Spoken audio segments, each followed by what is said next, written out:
ان کا دل اللہ تعالیٰ نے شرح صدر فرما دیا اور انہوں نے اسلام کو قبول کر لیا.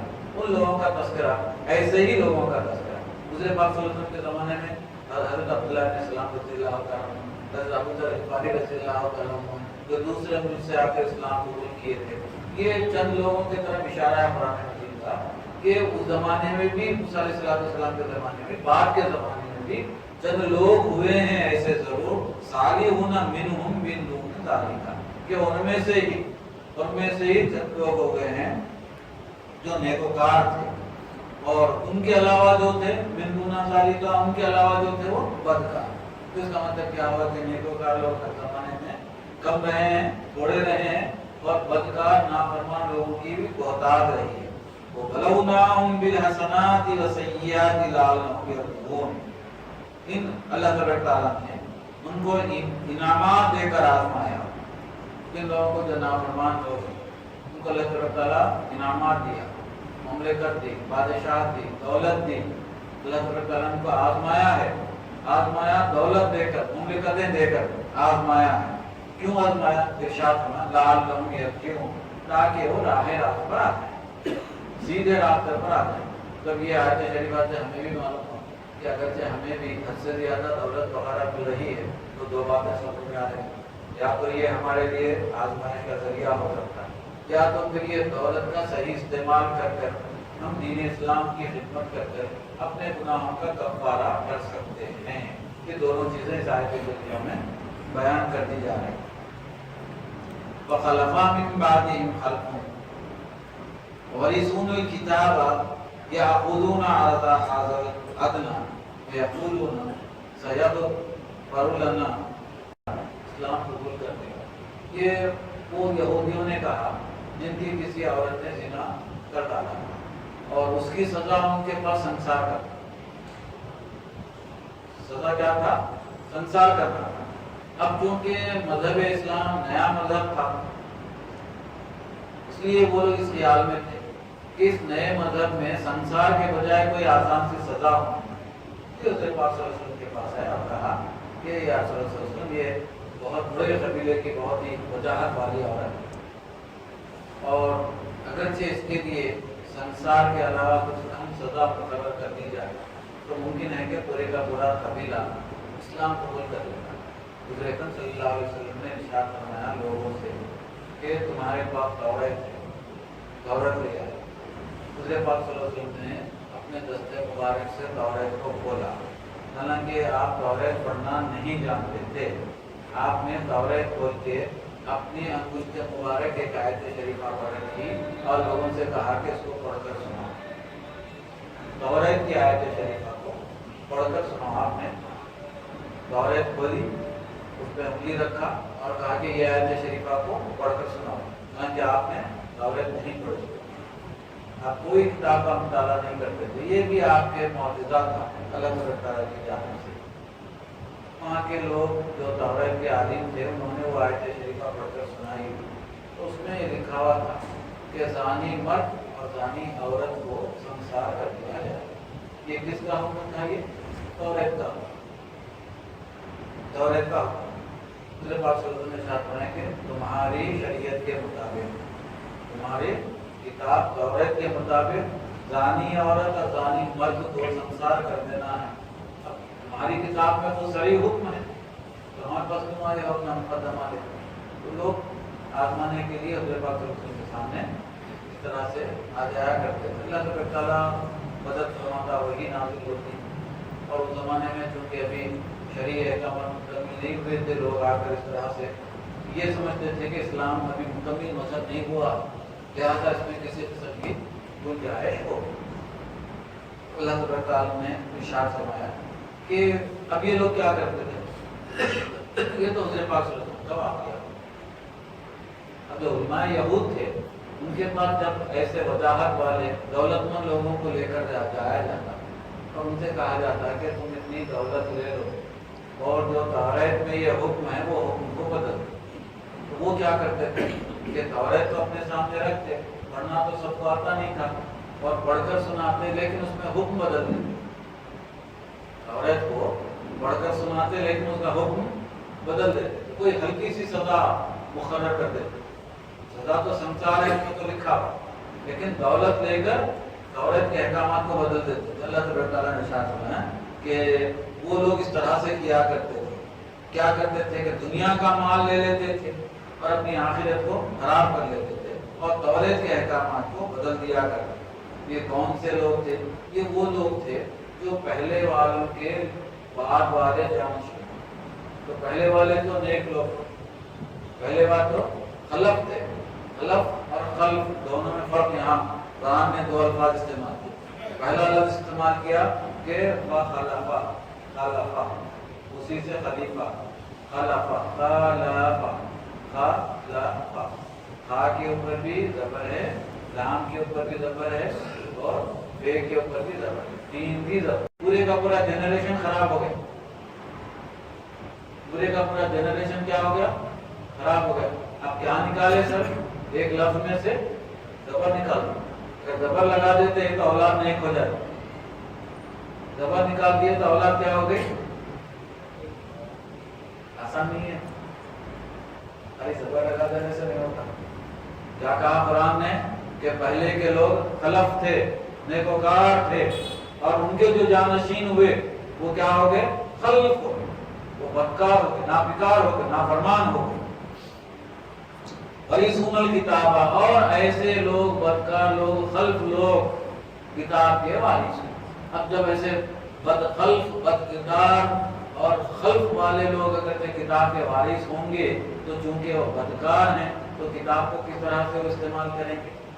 بدل کر، اس کے احکامات کو بھی بدل کر. سَيَغْفِرُ لَنَا، اور اگرچہ وہ ایسا نہیں کرتے تو وہ ضرور اللہ تعالیٰ کو معاف فرما دے گا. ایک بار نہیں بلکہ بار بار بھی معاف کر سکتا ہے اللہ تعالیٰ. وَإِن يَأْتِهِمْ عَرَضٌ مِثْلُهُ يَأْخُذُوهُ، اگر موقع ملتا تو دنیا کے مال کو لے لے کر پورے کا پورا دین بیچ دیتے. اب تو کیا کر رہے ہیں؟ اب تو یہ کر رہے ہیں کہ دنیا کا مال لے رہے ہیں، تھوڑا سا دین بیچ دے رہے ہیں. اگرچہ ان کا بس چلتا، اگرچہ ان کا بس چلتا تو پورے کا پورا دنیا کا مال لے لیتے اور دین کو پورے کا پورا، کیونکہ وہ کیا ہے؟ خلف. خلف نہیں ہو، نیکوکار نہیں. اور ہم اردو میں بولتے ہیں کیا ہے بھائی، ولی کے پیٹ میں شیطان بیٹھا. اردو میں بولتے ہیں بچے شریر ہوئے ہو گئے کہتے ہیں ارے بابا دیکھو کتنا ولی ہے، بچہ دیکھو کیسا شیطان ہے، ولی کے پیٹ میں شیطان بیٹھا. اصل مشہور ہے حیدرآباد میں اردو میں. تو وہ کیا ہو گیا؟ ولی کیا تھے؟ خلف تھے. ان کی اولاد کیا ہو گئی؟ خلف. کیا نکال دیے خالی یہاں پہ؟ زبر. اگر زبر برقرار رکھنا رہا، لام کے اوپر زبر برقرار رکھنا رہا تو کتنی محنت کرنا پڑتا. بچوں کو نیک بنانا ہے، بچوں کو نیک بنانا ہے، خیر قوم والوں سے بچا کے رکھنا ہے، دیندار بنانا ہے، تو پھر کتنی کتنی محنت کرنا پڑتا اور کتنی کتنی سیکریفائسز کرنا پڑتا ہے. ابھی دیکھو کہ بہت سارے لوگ یہ سمجھ رہے ہیں کہ سعودی سے لوگ واپس آ گئے. جو لوگ بے روزگار ہو رہے ہیں سعودی سے واپس آ گئے، اور جن کے بچے بڑے ہو رہے ہیں امریکہ سے بہت سارے لوگ واپس آ رہے ہیں. تو ہم یہ سمجھ رہے ہیں کہ وہ امریکہ میں بے روزگاری کی وجہ سے واپس آ رہے ہیں. ایسا نہیں ہے، بے روزگاری کی وجہ سے نہیں. ان کو یہ احساس ہونے لگا ہے ہمارے مسلمانوں کو کہ امریکہ میں رہیں گے، اگرچہ ان کے بچیاں وہاں پر وہ ماحول میں بڑی ہوں گی، پلیں گی، وہ ماحول کا اثر قبول کر لیں گی تو ایک تو ان کے ہاتھ سے نکل جائیں گے. اور امریکہ کا قانون یہ ہے کہ آپ اپنی اولاد کو تاکید نہیں کر سکتے. بچے ماں باپ کے خلاف پولیس میں شکایت کر سکتے ہیں. ایک رنگ کرتے پولیس آتی ہے، آپ کو لے کے چلے جاتے. اگرچہ وہ فون کر دیں کہ ہماری ماں ہم پر تشدد کر رہی ہے، ماں باپ تشدد کر رہے ہیں، ہم پر ٹارچر کر رہے ہیں، تو وہ پولیس آ کر آپ کو لے کے چلے. تو وہ ویسا کیوں ہوا؟ مطلب کہ یہاں سے جو بچے گئے تھے، ہمارے یہاں سے جو بچے گئے تھے سب کے سب خلف تھے. ان کی اولاد کیا ہوگی؟ خلف ہو گئے. نہ بلکہ نہ خلف بولوا اور ایک ہمارے وغیرہ سے لگانے کا زیادہ ہی ہے نا. نہ خلف بولے، خلف لیکیج ہے. اپنا زور دینے کے لیے کیا کرتے ہیں؟ ناخت لگا دیتے ہیں اور زیادہ کرتے ہیں, شدت پیدا کرتے ہیں. وہ بھی رہا ہے ویسے. تو لوگوں کو احساس ہونے لگا ہے کہ اگرچہ وہاں رہیں گے مغربی مظاہرے میں تو مغربیت ان کے ذہنوں پر چھا جائے گی, اور وہ جو کلاس روم میں جو ان کا طریقہ ہے وہاں اٹھنے بیٹھنے کھانے پینے کا رہنے کا, اس کی وجہ سے ہمارے بچیاں برباد ہو جائیں گے. آپ کو سن کر تعجب ہوگا کہ ہم اپنے بچے اور بچوں کی تربیت کے لیے اتنا وقت نہیں دیتے جتنا ہمارے بچے اپنی اولاد کی تربیت کے لیے امریکہ میں ان کو تربیت گاہوں میں لے جاتے ہیں, اسلامک سینٹر میں لے جاتے ہیں. جاب سے سیدھے کا سیدھا اسلامک سینٹر میں جاتے ہیں, سیدھا اسلامک سینٹر میں جائیں گے, وہاں پر اثر مغرب عشاء کی نماز پڑھیں گے, پھر اس کے بعد وہاں پر قرآن مجید کی تلاوت ہوگی, وہاں پر فوائد ہوں گے, اور وہاں پر پکوان کا بھی انتظام رہتا ہے. آپ کو سن کر تعبیر ہوگا بات بات چیزیں ہیں تو مسلمانوں میں مجھے تو بہتر لگتا ہے. بات بات چیزیں کیا رہتی ہیں؟ بہتر لگتی ہیں. کیسا بہتر لگتے ہیں کہ اگرچہ آپ اب ہمارے پاس یہ ہے کہ اگرچہ ہم بچے کا کھاتے ہیں تو کسی کو گوشت لے جا کے دیے تو میاں وہ آخر ہے یا سمجھے کا ہے, میں آپ کو سبزے کا گوشت دے دوں گا. نہیں پوچھ رہا ہوں بابا میں کیا نہیں پڑھتا ہوں کیونکہ زندگی میں ایک لقمہ بھی آرام کا نہیں کھایا, حالانکہ ریٹائرمنٹ کے بعد گاڑی چھوڑ کے مسجد کرنا شروع کیا. مگر بابا یہ ہے کہ میں زندگی بھر تقوی کی زندگی گزارا, میں آبکاری میں کام کرتا تھا, تقوی کی زندگی گزارا, آبکاری میں تقوی کی زندگی, جنگلات میں تقوی کی زندگی گزارا. ہمارا ایک دوست ہے وہ بہت ہی نیک اور اچھا ہوتا ہے, لیکن پولیس اس کو سزا کے طور پر ایک مرتبہ کیا کرے تو نام بلی چوراہے پر ٹریفک میں ڈالے تو ٹریفک کے جو کانسٹیبل ہے وہ ذرا ٹھیک ہے, پہلے تو ایسا نہیں تھا کہ انہوں چالان پکڑ کے لانا, وہ کرنا یہ کرنا, سب چالان کرتے رہے. پبلک کو سزا, انہیں وہ کام نہیں کرنا, انہیں وہ کام نہیں کرنا. آفیسروں کی تکلیف ہوتی ہے, نہیں صبح سے شام تک کسی کو لا رہا نہیں, سب کو چھوڑ دے رہا, اس سے مارا چھوڑ دے رہا, سب کا نقصان ہو رہا, اس کا تبادلہ کر نہیں ٹریفک میں مناسب جہاں جا رہا غریب پریشان حال ہو گیا. میرے سے دوست بھی میرے سے کچھ حضرت ایسا, میں تو پریشان نہیں ہوا ہوں, جتنی تنخواہ ملی کھا کے خوش ہوں, مگر میری وجہ سے دوسرے لوگ بہت پریشان, میں کیا کروں. تو بس مشورہ دیا آپ یہ کرو, آپ کو یہ میں غلط جگہ آ گئے, آپ غلط جگہ آ گئے, آپ ایک کام کیجیے کرو کہ وہ کمشنر آفس پہ چلے جاؤ, اور جہاں پر فون کالس ریسیو ہوتے ہیں, فون کال جہاں پر ریسیو ہوتے ہیں وہاں پر آپ ٹرانسفر کرا دو. وہاں پر کام کرنا تو رہتا نہیں, فون کال ریسیو کرنا, دوسرے کنسرن پی ایس کو فارورڈ کر دینا, 100 آتے ہی فارورڈ کرنا. وہ بڑی محنت پر ہوتا ہے, یہ اپا کر کے وہ وہاں پر ٹرانسفر کرا لیا, پھر وقت ہے, لیکن اس کو کام بہت زیادہ ہے. بولا میاں دیکھ گیا تو وہ برائیوں سے بچو, یا نیکی کے راستے پر چلنا ہے تو نیکی کا راستہ ہمیشہ پرخطر ہی رہا. انبیاء علیہ السلام سے لے کر آج تک قیامت تک نیکی کا راستہ کبھی بھی کانٹوں بھرا راستہ ہی رہتا ہے. تم اگر سے وہ نہیں کر سکتے تو پھر یہ کرو. تب ایسے محکمے والے اگر سے بولے کہ میں بہت تفریح والا ہوں, تو سمجھ میں آتا ہے, مگر پھر بھی میرے مشاہدے میں ہے کہ بعض ایسے لوگ بھی ہیں موجود جو زمین فروش نہیں ہے, تو حقیقت میں متقی اور پرہیزگار ہیں, وہ کہ اچھے محکموں میں نہیں ہیں. اس کے باوجود بھی میں چند لوگوں سے واقف ہوں, چاہے وہ کوئی بھی ڈپارٹمنٹ ہو, لیکن اس میں ملک تصویر کی زندگی گزارنا ہے, ان کو بڑی کٹھنائیوں کا, مصیبتوں کا سامنا کرنا ہے.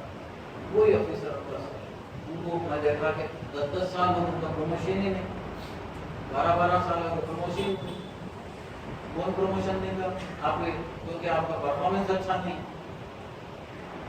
پرفارمنس اچھا رہا تو پروموشن ہوگا, پرفارمنس اچھا نہیں ہے تو پروموشن نہیں ہوگا. تو میں آپ کی خدمت میں یہ عرض کر رہا تھا کہ اللہ تبارک تعالیٰ اگرچہ موقع دیا کبھی سدھرنے کا اور سدھر گئے تو وعدہ فرمایا کہ میں ان کو معاف کر دیتا ہوں، لیکن ایسا نہیں ہونا چاہیے کہ وہ ساری کی ساری دنیا کی زندگی اپنی زندگی دے دے کر اور اپنے مذہب کو لے لے، ساری دنیا کی دولت لے لے اور اپنے مذہب کو بیچ دے. ایسا نہیں. اگر ایسا ہو گیا تو ان کے لیے کوئی معافی کا راستہ. یہ گروہ کیا کر رہا ہے کہ دنیا کی دولت لے رہا ہے، تھوڑا سا دین بیچتا ہے. لیکن اللہ تبارک تعالیٰ نے فرمایا کہ بعض لوگ ایسے بھی ہوتے ہیں جو ساری دنیا کی دولت کو لے لیتے ہیں اور سارے دین کو بیچتے ہیں. ان کے لیے تو سخترین عذاب ہونا ہی ہے اور ہو کر رہے گا.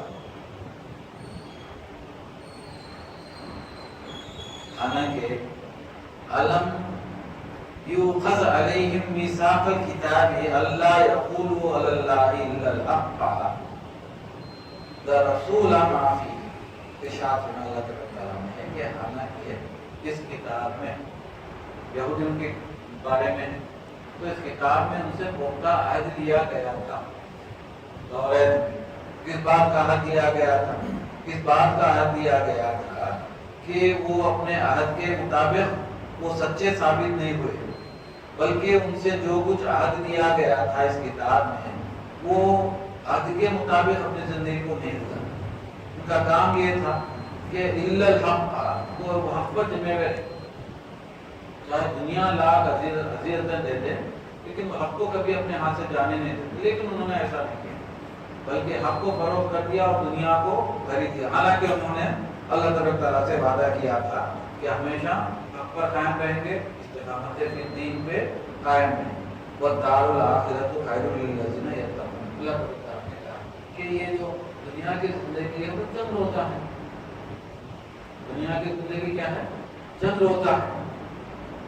والدار الآخرۃ خیر للذین یتقون. جو تقوی والے پرہیزگار لوگ ہیں، تو اس کا مطلب ہے کہ دو طرح کے لوگ. یہ لوگ ایک پہلے طرح کے وہ لوگ ہیں جو طالب دنیا،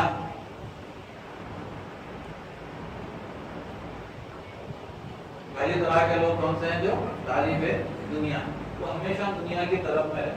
اور دوسرے وہ لوگ ہیں جو طالب مولا، طالب آخرت، ان کے مد نظر ہمیشہ آخرت ہے. اب یہاں ان لوگوں کا تذکرہ کرنا، پہلے دنیا والوں کا تذکرہ. جو طالب دنیا اور جو طالب مولا ہیں ان کے بارے میں ارشاد فرمایا تو دار الآخرۃ خیر للذین یتقون.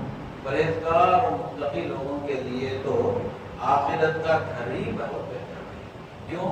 جو ہمیشہ ہمیشہ رہنے والا ہے، اور یہ جو دنیا ہے وہ ہمیشہ رہنے والی نہیں ہے. ایک نہ ایک دن یہ دنیا کو فانی ہونا ہے، قیامت آنا ہے، حشر برپا ہونے والا ہے، اور یہ دنیا باقی رہنے والی ہرگز نہیں ہے. تو پھر دار الآخرہ ہے جو ہمیشہ رہنے والا ہے، اس کے پیچھے محنت کرنا چاہیے، اس کی تیاری کرنا چاہیے. لاکھ اس دنیا کی زندگی میں دنیا میں زندگی گزار لیجیے، یہ ہمیشہ رہنے والی نہیں. اور اللہ سے ڈرنے والے تو وہ بہترین ہیں جو آخرت کی تیاری کرتے ہیں. والذین یمسکون بالکتاب واقاموا الصلاۃ. یہ کون لوگ ہیں؟ یہ وہ لوگ ہیں جو کتاب، اللہ کی کتاب کو مضبوطی سے پکڑے ہیں. مطلب یہ ہے کہ شرعی احکامات پر عمل کرتے ہیں. اللہ کی کتاب کو مضبوطی سے پکڑنے کا مطلب یہ ہے کہ اس کی تلاوت کرتے ہیں، اس کو پڑھتے ہیں، اس کو سمجھتے ہیں اور اس پر عمل کرتے ہیں. یہ مطلب ہے اللہ تعالیٰ کے ساتھ کتاب کو پکڑ کر رکھتے ہیں وہ، اور پھر اور اس کے احکامات پر بھی چلتے ہیں. صرف تلاوت نہیں کرتے بلکہ تلاوت بھی کرتے ہیں، اس کی تفسیر بھی پڑھتے ہیں لفظ لفظ، اور اس کو سمجھتے بھی ہیں، پھر اس پر عمل بھی کرتے ہیں. یہ وہ لوگ. اور ان کا دوسرا وصف کیا ہے؟ واقاموا الصلاۃ. وہ ہمیشہ نماز کے پابند ہوتے ہیں، وہ نماز بھی پڑھتے ہیں. انا لا نضيع اجر المحسنین. اللہ تعالیٰ نے وعدہ فرمایا جو ایسے نیکوکار لوگ ہیں ان کے اجر کو اللہ تعالیٰ کے ثواب کو اللہ تعالیٰ کبھی بھی ضائع نہیں کرتا. اپنے درجات بلند ہوتے ہی رہتے. تو ظاہر ایسا دیکھتا کہ وہ لوگ غریب ہیں اور فقیر ہیں، تنگدست ہیں، لیکن اللہ تعالیٰ کی نگاہوں میں ان کے بہت زیادہ وقیت. تقوی والی زندگی گزار، اللہ سے ہمیشہ ڈرتے رہتے ہیں، جن کے دلوں میں خشیت الہی ہوتا ہے، حب رسول ان کے دلوں میں ہوتا ہے، تو ظاہر ایسے معلوم ہوتا ہے کہ غریب ہیں، مفلس ہیں، کمدست ہیں، لیکن اللہ کی نگاہوں میں ان کا درجہ بہت ہی بلند ہوتا ہے، کیونکہ وہ دنیا سے اتنا ہی دل لگاتے ہیں جتنا کہ دنیا کی ضرورت ہوتی ہے۔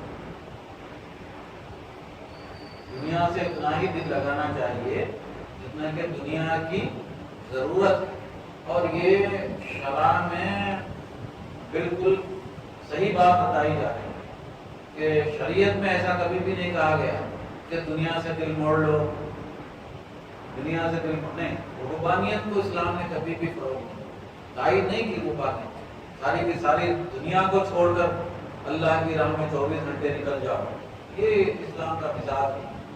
اور اگرچہ ایسا نکل گئے تو پھر شرعی احکامات کی پابندی نہیں ہوئی تو دین آسان ہو گیا، الدین یسر، چلے گئے، کچھ کرنا ہی نہیں ہے۔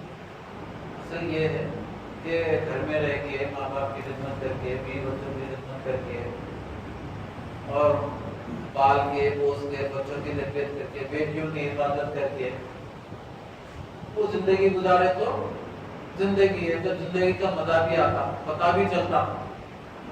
اردو میں مقولہ مشہور ہے، ذرا کما کے دیکھو بیٹے، دال آٹے کا بھوگ معلوم بولتے تھے نا، بہت ہی زندگی بہت ہی دولت اچھا لٹا رہے ہیں، کما کے دیکھو دال آٹے کا بھوگ معلوم۔ اللہ تعالیٰ نے ارشاد فرمایا کہ یہ لوگ وہ ہیں جو مصلحین ہیں، اللہ تعالیٰ نیکوکار لوگوں کا کبھی بھی ضائع نہیں کرتا۔ یہ وہ لوگ ہیں جو کتاب کو پڑھتے ہیں، سمجھتے ہیں اور اس پر عمل بھی کرتے ہیں، اور پھر خاموش رہو، نماز کی پابندی بھی کرتے ہیں، نماز کو ٹھیک ٹھیک ادا کرتے ہیں، وقت پر پڑھتے ہیں، صحیح انداز سے پڑھتے ہیں۔ ان لا مضيع اجر المحسنین، اللہ تعالیٰ نے ایسے نیکوکار لوگوں سے وعدہ کیا کہ ان کے اجر و ثواب کو کبھی بھی ضائع نہیں کرے گا۔ وَإِذْ نَتَخْنَا الْجَبَلَ، اور ان بنی اسرائیلوں کو وہ وقت بھی یاد ہوگا جب کہ فوقہم کأنہم ذلۃ وظنوا انہم واقعون بہم، کہ بنی اسرائیل کو وقت بھی یاد رکھنا چاہیے جبکہ ان کے علماء پر اللہ تعالیٰ کے حکم سے پہاڑ کو اٹھا لیا گیا تھا۔ یہ بھی ساری واقعے کو آپ نے سورہ بقرہ میں سن چکے ہیں، حال کے درس میں بھی آپ نے سنا تھا کہ جب موسیٰ علیہ السلام توریت لے کر آئے تو ان کی قوم نے توریت کو ماننے سے انکار کیا اور کہا کہ اتنی ضخیم کتاب آپ لے آئے، اور اتنی ضخیم کتاب پر عمل کیسے ہوگا، کیسے اس کو مانیں گے، کیسے سمجھیں گے۔ توریت کو ماننے سے بنی اسرائیل نے انکار کر دیا، کہا کہ نہیں، ہم اس کتاب کو ماننے والے نہیں ہیں۔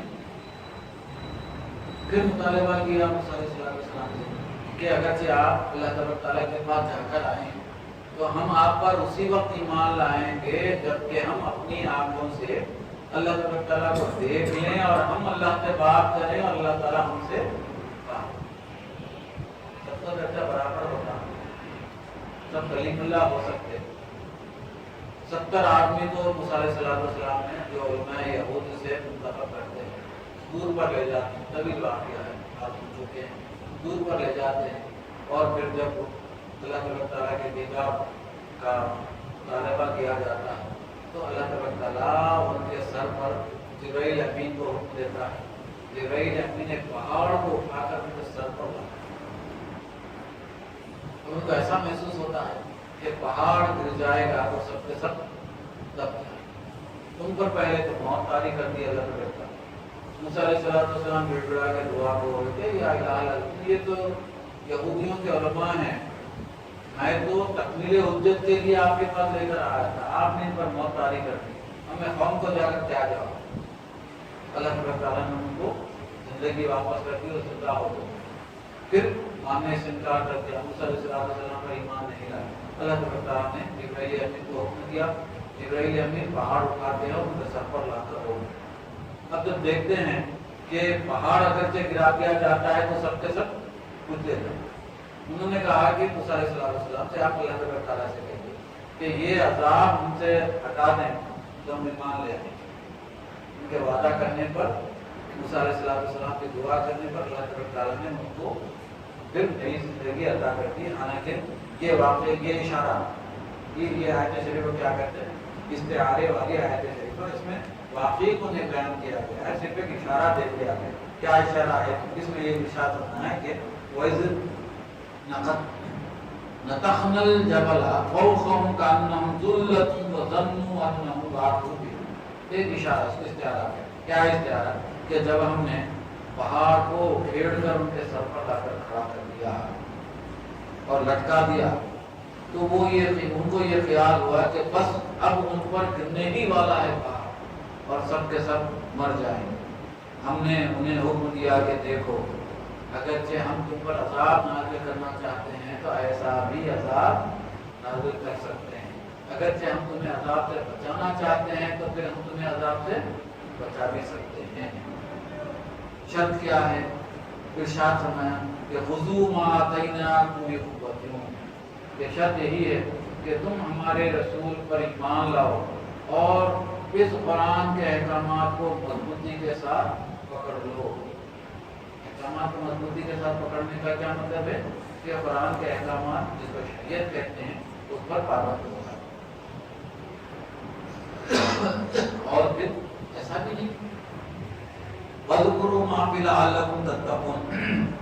اس کو ٹھیک طرح سے قبول کرو, یہ دین اسلام کو ٹھیک طرح سے قبول کر لو اور اس کتاب میں جو کچھ ہے اس کو اچھی طرح سے یاد بھی کر لو. مطلب ہے کہ اس کے احکامات کو یاد کرو اور اس پر عمل کرو. یہ آج کی آیتوں کا خلاصہ تھا. اب ایک چند باتیں میں آپ کی خدمت میں عرض کرتے ہوئے آج کے درس کو ختم کرتا ہوں. اہم باتیں ساری باتیں میں نے آپ سے کہہ دی ہیں. اب اس میں ایک بات جو مسئلہ میں آپ کو بتاؤں کہ اسلام میں ہر مسلمان پر تبلیغ کرنا ہے. اجتماعی طور پر کیا ہے؟ فرض کفایہ. فرض کفایہ کے معنی کیا ہے؟ ابھی آپ نے دیکھا کہ 3 قسم کے گروہ تھے. ایک نافرمان تھے, دوسرے فرما بردار, اور جو فرما بردار تھے ان پر یہ ذمہ داری تھی کہ جو بدکار ہیں, جو حکمران ہیں, ان کو راہ راست پر لائیں. حالانکہ سب سے مطالبہ نہیں کیا بلکہ اللہ تعالیٰ نے ان لوگوں کو بخش دیا جو برے لوگوں کو تاکید کر کے راہ راست پر لائے, اور جو برے ہی رہ گئے راہ راست پر لانے کے باوجود ان پر اللہ تعالیٰ نے عذاب نازل کیا. اور انہیں وہ بھی شامل ہو گئے جو برے لوگوں کا ساتھ دیے اور اچھے لوگوں کا ساتھ نہیں دیے. بلکہ انہوں نے اچھے لوگوں سے یہ کہا تھا کہ آپ کیوں برے لوگوں کے پیچھے پڑے رہتے ہیں, ان پر تو عذاب نازل ہو گئے. تو مجموعی طور پر کیا ہو گیا ہے کہ جو اچھے لوگ ہیں ان پر دین تبلیغ فرض ہو. حالانکہ سب پر دین کی جو تبلیغ ہے وہ فرض کفایہ. فرض کفایہ کے معنی ہوتے ہیں کہ اگرچہ چند لوگ, اس سے پہلے بھی آیت شریف آپ سن چکے, چند لوگ, قرآن نے کہا کہ تم میں سے چند لوگ ایسے ہونا چاہیے جو قرآن اور حدیث کے علم کے ماہر ہوں اور شریعت کو دوسروں کے سامنے پیش ہو. کیونکہ ہر آدمی شریعت کو سمجھ نہیں سکتا, ہر آدمی فقہی مسائل کو یاد میں نہیں رکھ سکتا, ہر آدمی قرآن اور حدیث کو سامنے رکھ کر جو مسائل ہیں وہ مسائل کا استخراج نہیں کر سکتا. چند لوگ ہونا چاہیے. ان لوگوں کی ذمہ داری کیا ہے کہ وہ علم حاصل کریں,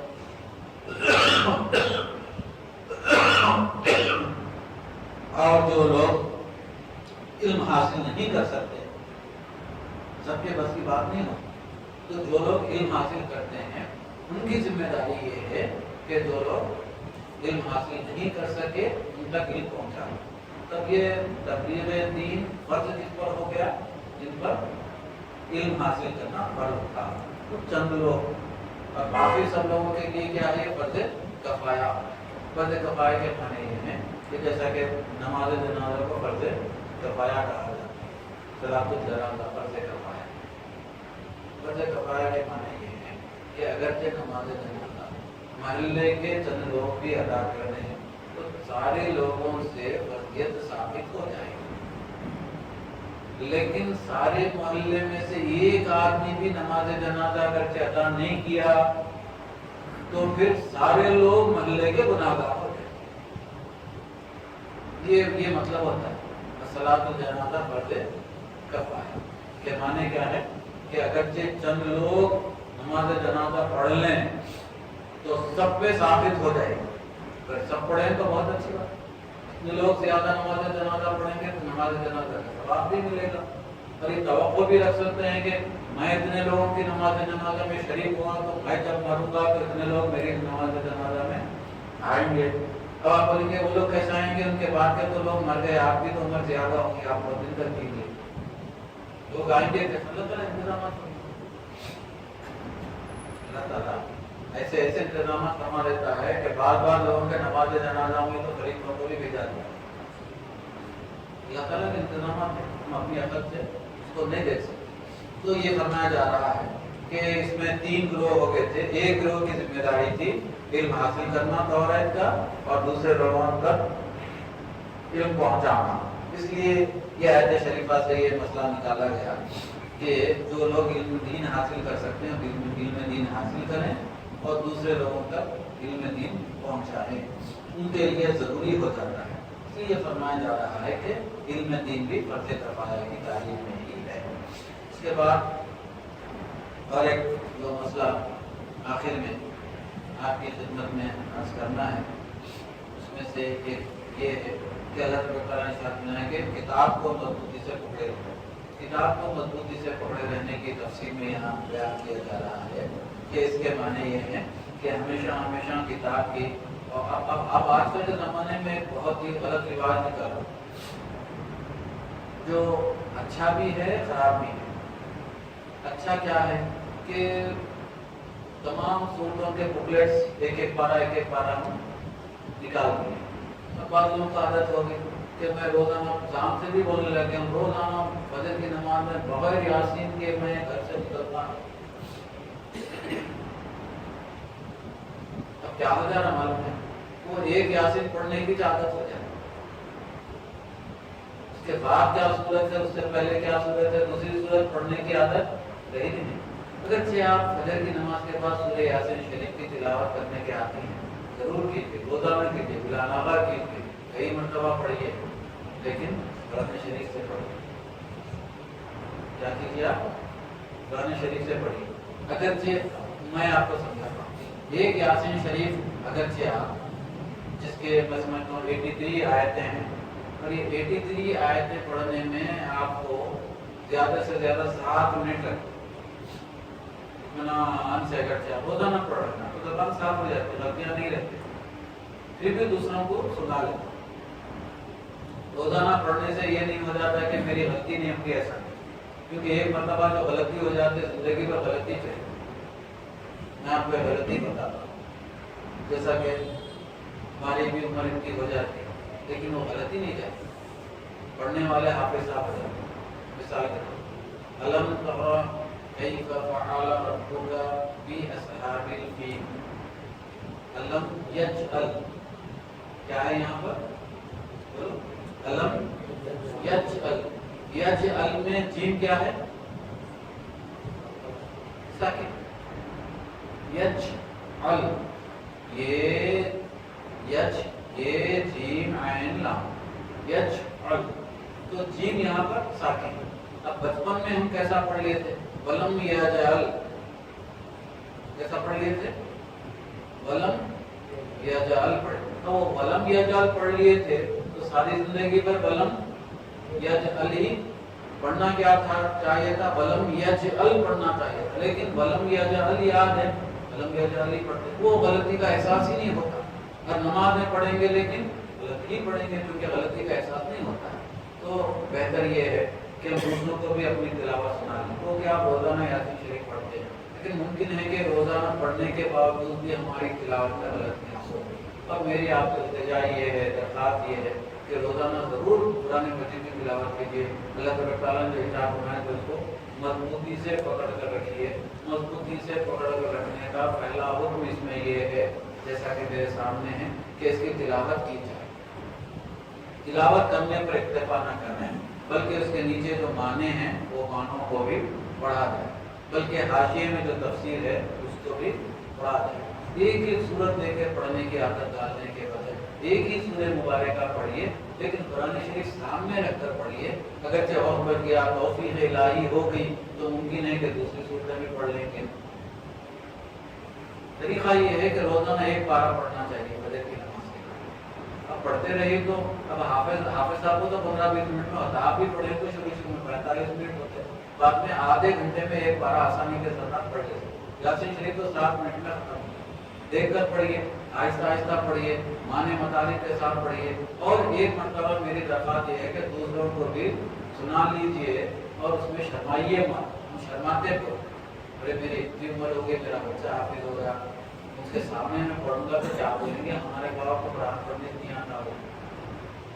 شرمانے کی قطعی ضرورت ہے، کیونکہ جو غلطی ہو جاتی ہے زندگی میں وہ غلطی ہے۔ مضبوطی سے پکڑے اور اس کے بعد مضبوطی سے پکڑنا یہ تلاوت، پھر اس کے بعد اس کو سمجھنا، اس پر عمل کرنا، اس کے تمام احکامات یاد رکھنا بھی مضبوطی سے پکڑنے کے معنی ہے۔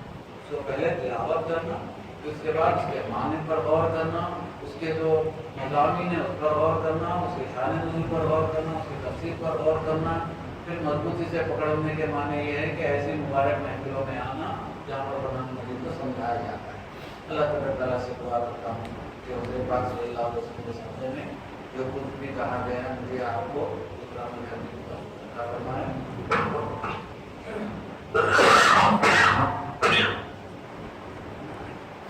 اللہم صلی علی